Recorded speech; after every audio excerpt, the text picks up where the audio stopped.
ಹೇ ನಮಸ್ಕಾರ, ನನ್ನ ಹೆಸರು ವಿಶ್ವನಾಥ್ ಅಂತೇಳಿ ಸ್ನೇಹಿತರೆ. ಸೊ ದೊಡ್ಡ ವ್ಯಾಪಾರಗಳು ಹೇಗೆ ಮಾಡುತ್ತೆ ಅನ್ನೋದನ್ನ ನಾವು ಸ್ವಲ್ಪ ಸಣ್ಣ ಎಕ್ಸಾಂಪಲ್ ಅಲ್ಲಿ ಮಾತಾಡೋಣ ಸ್ನೇಹಿತರೆ. ನೀವು ಬಹಳಷ್ಟು ಬಟ್ಟೆ ಅಂಗಡಿಗಳಿಗೆ ಹೋಗಿರ್ಬೇಕು, ರಿಲಯನ್ಸ್ ಟ್ರೆಂಡ್ಸ್ ಹೋಗಿರ್ಬೋದು ಅಥವಾ ಮೋರ್ ಹೋಗಿರ್ಬೋದು. ಅವರ ಬಿಸ್ನೆಸ್ ನ ಹೇಗೆ ಮಾಡ್ತಾರೆ ಒಂದ್ಸಲ ಅಬ್ಸರ್ವ್ ಮಾಡಿ. ನಾವು small businesses, medium scale businesses ಸ್ವಲ್ಪ ಇವ್ರನ್ನ ನೋಡಿದ ತಕ್ಷಣ ಹೆದರಿ ಬಿಡ್ತೇವೆ. ಹೆದರಬೇಕಾಗಿಲ್ಲ ಸ್ನೇಹಿತರೆ. ವ್ಯಾಪಾರ ಕನೆಕ್ಟ್ ಇಂದ, ನಾನು ಲಾಸ್ಟ್ ಒಂದು ವಿಡಿಯೋದಲ್ಲಿ ಮಾತಾಡ್ತಾ ಇದ್ದೆ, ಎಮೋಷನಲಿ ಕನೆಕ್ಟ್ ಆಗಿ ಹೇಗೆ ಕನೆಕ್ಟ್ ಆಗ್ಬೋದು ಅನ್ನೋದ್ರ ಬಗ್ಗೆ ಲಾಸ್ಟ್ ಟೈಮ್ ಮಾತಾಡಿದೆ. ಲಾಸ್ಟ್ ಸೆಷನ್ ಅಲ್ಲಿ ನಾನು ಹೇಳ್ತಾ ಇದ್ದೆ, ಲಾಸ್ಟ್ ಒಂದು ಇದರಲ್ಲಿ ವಿಡಿಯೋದಲ್ಲಿ ಕನೆಕ್ಟ್ ಆಗ್ಬೇಕಂದ್ರೆ ಅವರಿಗೆ ಫಸ್ಟ್ ಆಫ್ ಆಲ್ ಅವ್ರನ್ನ ರಿಸೀವ್ ಮಾಡ್ಕೊಳ್ಳೋ ವಿಧಾನ ಅಂಗಡಿಯಲ್ಲಿ, ಅದು ಎಲ್ಲ ಅಂಗಡಿಯಲ್ಲಿ ಇರ್ಬೋದು. ಇವತ್ತು ಇನ್ನೊಂದು ಟಾಪಿಕ್ ನ ಮಾತಾಡೋಣ ಸ್ನೇಹಿತರೆ, ಅದೇ ವ್ಯಾಪಾರದಲ್ಲಿ. ನೀವು ಕಸ್ಟಮರ್ನ ನೀವು ಅಬ್ಸರ್ವ್ ಮಾಡಿ, ಅವರು ಹೇಗೆ ಡಾಟಾನ ರಿಸೀವ್ ಮಾಡ್ಕೊಂತಾರೆ, ಹೇಗೆ ಅವರು ಡಾಟಾನ ಎತ್ಕೊಂಡಿರ್ತಾರೆ ನಿಮ್ಮ ಬಗ್ಗೆ. ಎಕ್ಸಾಂಪಲ್, ಮೋರ್ ಅನ್ನೋ ಶೋರೂಮ್ ಹೋದಾಗೆ ಪರ್ಚೇಸ್ ಮಾಡಿದ ನಂತರ ಅವರು ಬಿಲ್ ಹಾಕೋ ಟೈಮಲ್ಲಿ ನಿಮ್ಮ ಹತ್ರ ಫೋನ್ ನಂಬರ್ ಕೇಳ್ತಾರೆ, ನಿಮ್ಮ ಹೆಸರನ್ನ ಕೇಳ್ತಾರೆ. ನೆಕ್ಸ್ಟ್ ಟೈಮ್ ಪರ್ಚೇಸ್ ಮಾಡೋದಕ್ಕೆ ಆ ನಂಬರ್ನ ಯೂಸ್ ಮಾಡಿಕೊಂಡು ಮತ್ತೆ ಮತ್ತೆ ನಿಮ್ಮನ್ನ ಬಿಸ್ನೆಸ್ಗೆ ಬರ್ಲಿಕ್ಕೆ ಕರೀತಾರೆ ಸ್ನೇಹಿತರೆ. ಕರೆಕ್ಟ್ ಅಲ್ವಾ?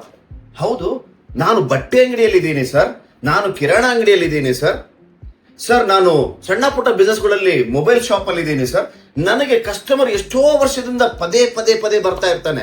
ಯಾವತ್ತಾದ್ರೂ ಆ ತರ ಫೋನ್ ನಂಬರ್ ತಗೊಳ್ಳೋದಕ್ಕೆ ನೀವು ಪ್ರಯತ್ನ ಪಟ್ಟಿದ್ದೀರಾ? ಅವ್ರ ಹತ್ರ ಅಟ್ಲೀಸ್ಟ್ ಅವರಿಗೆ ಅವರ ಹೆಸರು ಏನಂತೇಳಿ ಗುರ್ತು ಮಾಡ್ಕೊಳ್ಳೋದಕ್ಕೆ ಟ್ರೈ ಮಾಡಿದ್ದೀರಾ? 100% ಇಲ್ಲ. ನೀವು ಅಬ್ಸರ್ವ್ ಮಾಡಿ, ನಾವು ಸಣ್ಣ ಬಿಸ್ನೆಸ್ ಅಂತೇಳಿ ನಾವು ಅದೇ ಓಲ್ಡ್ ಶೈಲಿಯಲ್ಲಿ ಉಳಿದು ಬಿಡ್ತೀವಿ, ಅದೇ ಓಲ್ಡ್ ಸ್ಟೈಲ್ ಅಲ್ಲಿ ಬಿಸ್ನೆಸ್ ಮಾಡಕ್ ಹೋಗ್ತೀವಿ ಸ್ನೇಹಿತರೆ. ಅದು ಇವತ್ತಿನ ಕಾಲ ನಡೆಯಲ್ಲ. ನೀವು ಮೋರ್ ಶೋರೂಮ್ ಅಲ್ಲಿ 150 ರೂಪಾಯಿ ಪರ್ಚೇಸ್ ಮಾಡಿ, ರಿಲಯನ್ಸ್ ಟ್ರೆಂಡ್ಸ್ ಅಲ್ಲಿ 50 ರೂಪಾಯಿ ಐಟಮ್ ಪರ್ಚೇಸ್ ಮಾಡಿ, ಅವರು ಬಿಲ್ ಹಾಕೋ ಟೈಮಲ್ಲಿ ಫೋನ್ ನಂಬರ್ ನ ತಗೊಂತಾರೆ. ಅಂದ್ರೆ ನಿಮ್ಮ ಡಾಟಾ ಬೇಸ್ ನ ತಗೊಂತಾರೆ, ಅಂದ್ರೆ ಕಸ್ಟಮರ್ ಗ್ರಾಹಕರ ಡೀಟೇಲ್ಸ್ ನ ತಗೊಂತಾರೆ ಸ್ನೇಹಿತರೆ. ಇದು ವ್ಯಾಪಾರ ಮಾಡೋದಕ್ಕೆ ಒಂದು ಬೆಸ್ಟ್ ವೇ. ಯಾಕಂದ್ರೆ ಆ ಕಸ್ಟಮರ್ ಡಾಟಾ ನಿಮ್ಮ ಹತ್ರ ಇರುತ್ತೆ. ಯಾಕೆ ಯೂಸ್ ಆಗುತ್ತೆ ಸರ್? ಫಸ್ಟ್ ಮೋಸ್ಟ್ ಇಂಪಾರ್ಟೆಂಟ್, ನಾನು ಹೇಳಿದಾಗೆ ನೆಕ್ಸ್ಟ್ ಟೈಮ್ ಮಾತಾಡೋದಾಗೆ ನಾನು ವಿಶ್ವನಾಥ್ ಅವರೇ ಬನ್ನಿ ಹೇಗಿದ್ದೀರಾ ಅಂತ ಕೇಳಿದಾಗೆ ಆ ಎಮೋಷನಲ್ ಕನೆಕ್ಟ್ ಸೂಪರ್ ಕನೆಕ್ಟ್ ಆಗುತ್ತೆ ವ್ಯಾಪಾರದಲ್ಲಿ. ಹೌದಾ? ನೆಕ್ಸ್ಟ್ ಟೈಮ್ ನಮ್ಮ ಹತ್ರ ಹೊಸ ಐಟಮ್ಸ್ ಬಂದಾಗೆ ಒಂದು ವಾಟ್ಸ್ಆಪ್ ಮೆಸೇಜ್ ಅನ್ನ ಆ ಫೋನ್ ನಂಬರ್ ಮೇಲೆ ಕಳಿಸ್ಕೊಟ್ರೆ, ಅಥವಾ ಆ ಗ್ರಾಹಕರಿಗೆ ಒಂದ್ಸಲ ಫೋನ್ ಮಾಡಿ, ಮೇಡಮ್ ನಮ್ದು ಹೊಸ ಐಟಮ್ಸ್ ಎಲ್ಲ ಬಂದಿದೆ ಮ್ಯಾಮ್, ಒಂದ್ಸಲ ಯಾಕೆ ಬರಬಾರ್ದು, ಒಂದ್ಸಲ ಬಂದು ವಿಸಿಟ್ ಮಾಡಿ ಮೇಡಮ್ ಅಂತ ಹೇಳಿ ಒಂದು ವಾಟ್ಸ್ಆಪ್ ಮೆಸೇಜ್ ಹಾಕಿದ್ರೆ ಈ ತರ ಬಿಸ್ನೆಸ್ ಕನೆಕ್ಟ್ ಮಾಡಬಹುದು ಸ್ನೇಹಿತರೆ. ಇಮ್ಯಾಜಿನ್, ನಿಮ್ಮ ಓವರ್ ಆಲ್ ಬಿಸ್ನೆಸ್ ಅಲ್ಲಿ ಒಂದು 3,000 ಕಸ್ಟಮರ್ಸ್ ಇದ್ದಾರೆ ಅನ್ಕೊಳ್ಳಿ. ಓವರ್ ಆಲ್ ಬಿಸ್ನೆಸ್ ಅಲ್ಲಿ 3,000 ಕಸ್ಟಮರ್ಸ್ ಇದ್ದಾರೆ ಅಂತ ಹೇಳಿ, 3,000 ಕಸ್ಟಮರ್ಸ್ ಡಾಟಾ ಬೇಸ್ ನ ಮೇಂಟೈನ್ ಮಾಡೋದು ವೆರಿ ಈಸಿ ಸ್ನೇಹಿತರೆ.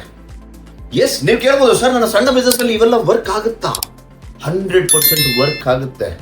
Customer database is the must ಸ್ನೇಹಿತರೆ. ಎಲ್ಲ ವ್ಯಾಪಾರಗಳಲ್ಲಿ ಅದು ಒಂದೇ ಡಾಟಾಬೇಸ್ ಇಟ್ಕೊಂಡು ವರ್ಕ್ ಮಾಡುತ್ತೆ.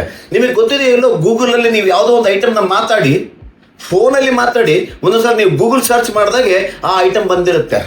ಅಂದ್ರೆ ನಿಮ್ಮ ಡಾಟಾನ ಅವರು ಅಬ್ಸರ್ವ್ ಮಾಡ್ತಾ ಇದ್ದಾರೆ, ನೀವು ಮಾತಾಡೋದನ್ನ ಅಬ್ಸರ್ವ್ ಮಾಡ್ತಾ ಇದ್ದಾರೆ, ನೀವು ನೋಡೋದನ್ನ ಅಬ್ಸರ್ವ್ ಮಾಡ್ತಿದ್ದಾರೆ, ನೀವು ಎಲ್ಲಿದ್ದೀರಾ ಅನ್ನೋದನ್ನ ಅಬ್ಸರ್ವ್ ಮಾಡ್ತಾ ಇದೀವಿ ಸ್ನೇಹಿತರೆ. ನನ್ನ ಪ್ರಶ್ನೆ ಏನಂದ್ರೆ, ನಮ್ಮ ರೆಗ್ಯುಲರ್ ಗ್ರಾಹಕರನ್ನ ನಾವು ಅಬ್ಸರ್ವ್ ಮಾಡ್ತಾ ಇದೀವಾ? ನಾವು ಅಬ್ಸರ್ವ್ ಮಾಡಿ ಅಂದ್ರೆ ನಾವು ಅವ್ರನ್ನ ನೋಡಿ ಅವ್ರನ್ನ ಇದು ಮಾಡಿ ಅಂತ ಹೇಳೋದಲ್ಲ. ಅವರ ಇಷ್ಟಗಳೇನು, ಅವರ ಹೆಸರು ಏನು, ಅವ್ರು ಎಲ್ಲಿ ಇರ್ತಾರೆ, ಏನ್ ಮಾಡ್ತಾರೆ, ಈ ಸಣ್ಣ ಥಿಂಗ್ಸ್ ನ ನಾವು ಮಾತಾಡ್ತಾ ಕನೆಕ್ಟ್ ಆದಾಗೆ ಆ ಕನೆಕ್ಟ್ಸ್ ಇಂದ ಬಿಸ್ನೆಸ್ ಖಂಡಿತವಾಗೂ ಬರುತ್ತೆ ಸ್ನೇಹಿತರೆ. My dear friends, emotional connect ನಮ್ಮ ಇಂಡಿಯನ್ ಗ್ರಾಹಕರು.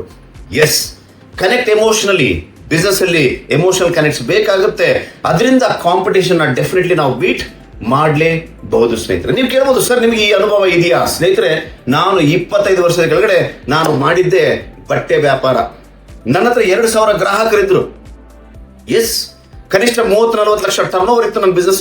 ನನ್ನ ಸಿಂಪಲ್ ಪ್ರಶ್ನೆ ಏನು ಅಂತಂದ್ರೆ, ನೀವು ಕನೆಕ್ಟ್ ಹೇಗಾಗಿದ್ದೀರಾ ಅಂತಂದ್ರೆ, ನಾನು ಯೂಸ್ ಮಾಡಿರೋ ಈ 2 ಟೆಕ್ನಿಕ್ಸ್. ಒಂದು ಸ್ನೇಹಿತರೆ, ಒಂದು ಎಮೋಷನಲಿ ಕನೆಕ್ಟ್ ಆಗೋದು, ಅವ್ರ ಹೆಸರುಗಳಿಂದ, ಅವ್ರ ಡಾಟಾ ಬೇಸ್ ಇಂದ ಬಂದಾಗ, ನೆಕ್ಸ್ಟ್ ಟೈಮ್ ಬಂದಾಗ ಅವ್ರನ್ನ ಮಾತಾಡ್ಸೋದು, ಕನೆಕ್ಟ್ ಆಗಿ ಮಾತಾಡ್ತೀನಿ, ಅಕ್ಕ ಚೆನ್ನಾಗಿದ್ದೀರಾ, ಲಾಸ್ಟ್ ಟೈಮ್ ವ್ಯಾಪಾರ ಮಾಡಿದ್ರಿ, ಒಂದು 3-4 ತಿಂಗಳಾಯ್ತು ಮತ್ತೆ ಬರ್ಲಿಲ್ಲ, ಅಕ್ಕ ಹೊಸ ಐಟಮ್ ಬಂದಿದೆ ಮತ್ತೆ ಯಾಕೆ ಬರಬಾರ್ದು? ಈ ಸಣ್ಣ ಎಮೋಷನಲ್ ಕನೆಕ್ಷನ್ ಇಂದ ಸ್ನೇಹಿತರೆ ಬಿಸ್ನೆಸ್ ಎಕ್ಸಲೆಂಟ್ ಆಗುತ್ತೆ. ಈ ಟೆಕ್ನಿಕ್ಸ್ ನ ಬಳಸಿ ಬಿಸ್ನೆಸ್ ಸಕ್ಸಸ್ ನ ಮಾಡ್ಕೊಳ್ಳಿ. Thank you very much.